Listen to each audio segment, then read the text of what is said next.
try that again. Go ahead. Hi, this is Allan Dempsey, correspondent and currently hungover at MegaCon 2010. I'm here with the infamous Darwyn Cooke. Hey, hello everybody. How you been enjoying the con so far, sir? I love this show. We come every year. The MegaCon's a great show. I think it's a lot bigger than a lot of people know too. And I don't know, people in Florida are just wonderful. It was a good time. Are you as hungover as the Rack Pack is right now?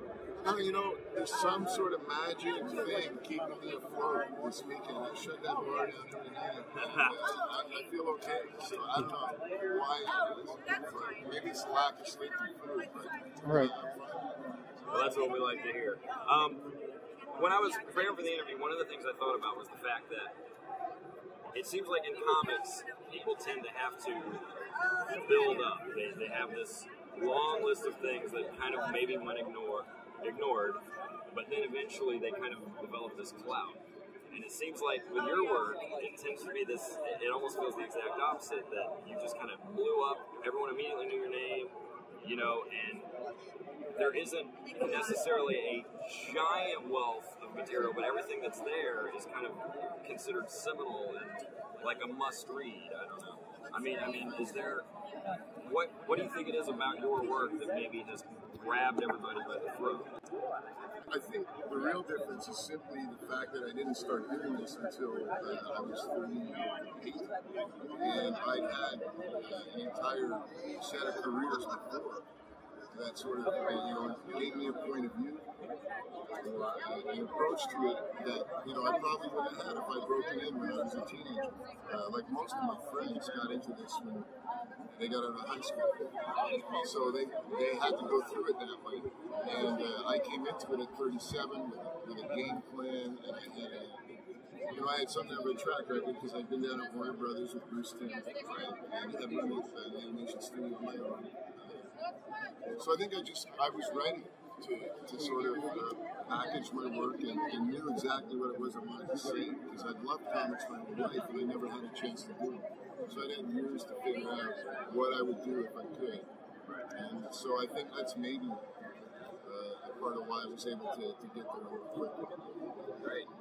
Now, the most recent work I'm aware of, maybe something slipped through the cracks that escaped my notice, but it's the Parker adaptation. What inspired you to do that? Just the love of the material. I've been a fan of the books most of my adult life, and when I started looking at work I wanted to do outside of the mainstream, like outside of DC or Marvel, the first thing that occurred to me was it would be great to adapt something that I really loved, and those books came to mind automatically. And we put a deal together with IDW, and I was happy as hell. So are there going to be more of those in the future? Is that basically what we can expect from you for the near? We've got 4 of the Parker books we're doing. The first one is The Hunter, which is out. The second one comes out in October, The Outfit. So there will be 4. I have 8 years to complete 4 books, so there's going to be other projects in between. I've been working on Jonah Hex. A couple other things with DC that I can't really talk about yet. As most guys should know by now, Jim Lee and Dan Didio are now the publishers at DC. So they're just pulling their game plan into order. So I can't really talk about what it is we're cooking up just now. Last thing I want to mention is I wanted to thank you because you were the one that gave Wolverine a fashion sense when you did that Wolverine Duke book.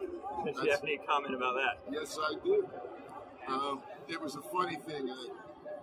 Axel Alonso at Marvel wanted me to take on another project with him, and I really didn't have the time or the interest. And at the time we were doing X-Force, and I really wanted just to get him off my back. So on the phone I said, okay, here's what I'll do. Wolverine Duke. The ultimate crossover. And it was. And there was a long pause on the phone, and he said, that's so stupid, it'll probably work. Let me call Peter Milligan. So next thing I knew, it was real.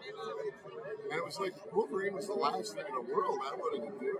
But now we're doing it.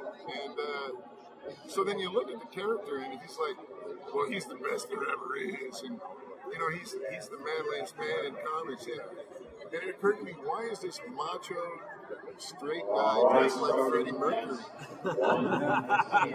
why is this straight man's man wearing leather pants and a jacket with no shirt? You know, he looks like he's ready for a night out, you know, with the boys. Yeah, the boys. At the Rainbow Room.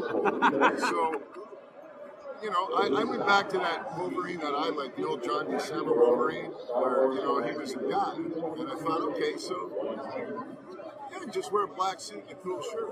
He'd have his action outfits for when he went his action. This guy wouldn't dress like that walking down the street. He just looked cool. So I send in the stuff, and Joe sends a note back to Axel. He looks like Tony Stark, for God's sake. How are they going to know it's Wolverine?